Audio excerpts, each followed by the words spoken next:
យឺតពេលពាក់កណ្ដាលម៉ោងហើយហ៊ានចូលមកទៀតមកប្រឡងសន្តិសុខប្រលានយន្តហោះសោះថែមទាំងយឺតពេលបែបនេះប្រឡងជុំដំបងធ្លាក់បាត់ទៅហើយដឹងការសម្ភាសបានកំណត់ពេលម៉ោង 9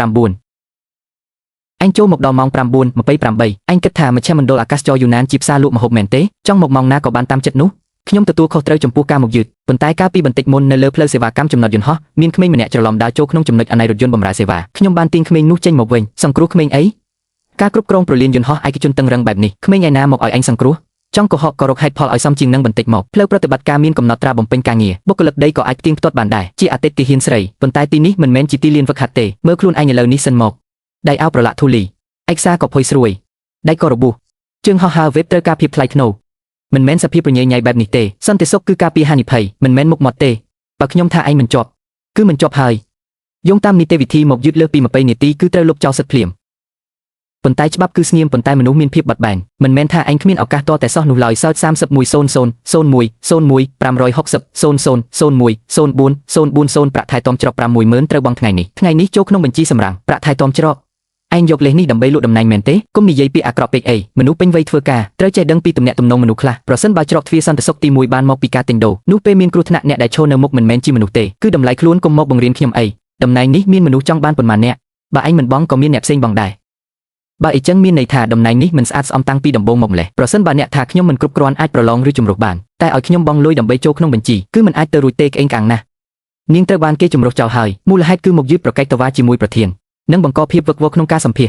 ខ្ញុំនឹងប្តឹងទៅផ្នែកត្រួតពិនិត្យភ្លាមថាអ្នកទារប្រាក់ពីខ្ញុំនឹងគ្រប់គ្រងបញ្ជីជ្រើសរើសបុគ្គលិកទៅចុះគុំរំខានទៀតអីត្រឹមពាក្យសម្ដីរបស់ប្រធានឡើងថ្ងៃនេះនាងចប់ហើយកុំបណ្ដេញបងស្រីអីគឺបងស្រីទេតើដែលបានសង្គ្រោះខ្ញុំហេតុអីបានជាឯងមកទីនេះឈឺត្រង់ណាទេខ្ញុំមិនអីទេអុយនិយាយថាបងស្រីដែលសង្គ្រោះជីវិតមិនអាចត្រូវគេ accusations ដាក់ខុសទេគាត់មកយឺតព្រោះជួយក្មេងតើគាត់ខុសអីហេតុអ្វីត្រូវមើលងាយគាត់ហើយថែមទាំងឲ្យសន្តិសុខប្រើហិង្សាទៀតនរណាដឹងថាពួកឯងបានខ្ទាស់គ្នាទុកមុនឬអត់ម្នាក់អាណាព្យាបាលម្នាក់សាច់រឿងគឺល្អប្របូរណាស់អ្នកកុហកហើយខ្ញុំស្ទើរតែត្រូវរថយន្តបុកទៅហើយគឺបងស្រីទេដែលជួយបីខ្ញុំចេញទៅអ្នកអាចសង្ស័យខ្ញុំចុះតែកុំធ្វើឲ្យក្មេងភ័យខ្លាចបេក្ខជនដែលសង្គ្រោះជីវិតមនុស្សម្នាក់មកដល់ដៃអ្នកខ្លាចជាល្បិចកទៅវិញប្រធានផ្នែកសន្តិសុខខេត្តយូណានមើលឃើញសវត្ថិភាពបែបនេះហោះកុំយកការជ្រើសរើសបុគ្គលិកសន្តិសុខនៅទីនេះគឺខ្ញុំជាអ្នកសម្រេចទៅយ៉ងនាំមនុស្សទាំងនេះចេញទៅទាំងអស់ថ្ងៃនេះបើហ៊ានប៉ះពាល់កូនប្រុសខ្ញុំសំបីតែបន្តិចខ្ញុំនឹងតាមដោះស្រាយរឿងនេះឲ្យដល់ទីបញ្ចប់ជួយយូតាឯងដឹងទេថាទីនេះជាកន្លែងរបស់នរណាគាត់ប្រកាសជាដឹងហើយលោកតាតើមានរបួសត្រង់ណាទេគឺបងស្រីទេដែលបានសង្គ្រោះខ្ញុំប៉ុន្តែពូកំឡោះម្នាក់នោះនិយាយថាបងស្រីកុហកថែមទាំងនិយាយថាម៉ាក់មកបង្ករឿងទៀតផងអញហ៊ានថាមនុស្សដែលសង្គ្រោះជីវិតចៅប្រុសខ្ញុំជាអ្នកកុហកអនុប្រធានខ្ញុំមិនបានដឹងពីអត្តសញ្ញាណរបស់លោកម្ចាស់ទុយទេខ្ញុំស្មានថាពួកគេមកបង្អាក់ការសម្ភាសអីចឹងបើគាត់មិនមែនជាចៅប្រុសខ្ញុំទេ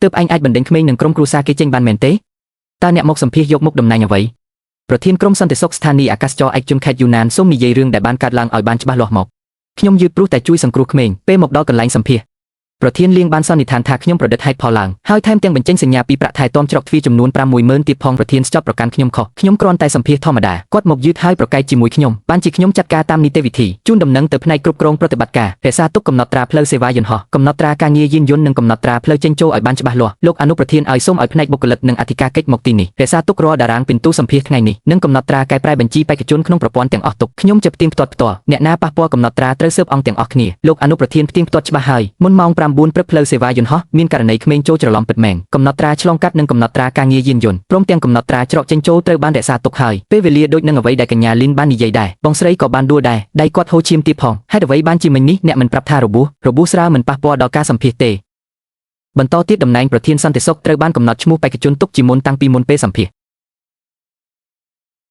បុគ្គលនេះគឺជាក្មួយប្រុសរបស់លៀងជៀនជៅមិនទាន់សម្ភាសផងកំណត់រួចបាត់ទៅហើយចឹងពួកយើងមកធ្វើអ្វីមករត់តាមគេហ្វឹកហាត់មែន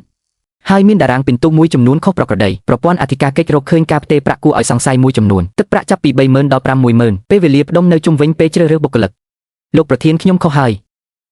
យខ្ញុំគ្រាន់តែវង្វេងស្មារតីមួយផ្លែតទេខ្ញុំបានធ្វើការនៅយូណានយ៉ានិនជាច្រើនឆ្នាំមកហើយទោះបីជាគ្មានស្នាដៃក៏មានការនឿយហត់ដែរពេលដែលអ្នកយកមុខតំណែងសន្តិសុខស្ថានីយ៍មកលោកតើអ្នកធ្លាប់គិតទេថាមានមនុស្សចេញចូលប៉ុន្មានអ្នកក្នុងមួយថ្ងៃបើមានរឿងកាត់ឡើងតើនរណាជាអ្នកទទួលខុសត្រូវសូមមេត្តាឲ្យឱកាសខ្ញុំម្ដងទៀតចុះ អ្វីដែលអ្នកបានលក់មិនមែនគ្រាន់តែជាមុខតំណែងនោះទេប៉ុន្តែវាគឺជាខ្សែក្រវ៉ាត់សុវត្ថិភាពរបស់យូណានលៀងជៀនជូឡែងជៀងហៅត្រូវដកហូតតំណែងជាបន្ទាន់ឯកសារទាំងអស់ត្រូវប្រគល់ជូនផ្នែកច្បាប់និងអធិការកិច្ចទឹកប្រាក់ដែលពាក់ព័ន្ធត្រូវស៊ើបអង្កេតឲ្យបានច្បាស់លាស់រាល់ចំនួនទឹកប្រាក់ទាំងអស់បេក្ខជនទាំងអស់ដែលត្រូវបានដោះស្រាយដោយគាត់នៅថ្ងៃនេះត្រូវពិនិត្យឡើងវិញទាំងអស់អ្នកដែលត្រូវបានច្រានចោលដោយគាត់មិនត្រូវឲ្យខុសសូម្បីតែម្នាក់យល់ព្រមក្នុងនាមជាសន្តិសុខស្ថានីយ៍មិនបែងចែកខុសត្រូវស្ដាប់តែបញ្ជាគាត់ទាំងក្មេងនៅទីនោះក៏ហ៊ានប្រើអំពើហិង្សាដែរលោកប្រធានហ្វូខ្ញុំខុសហើយព្យួរការងារដើម្បីទទួលការបណ្ដុះបណ្ដាលបើប្រឡងជាប់មិនបានទេត្រូវចាក់ចេញពីយូណានភ្លាមការសម្ភាសមិញនេះគឺត្រូវលុបចោលខ្ញុំនឹងសម្ភាសផ្ទាល់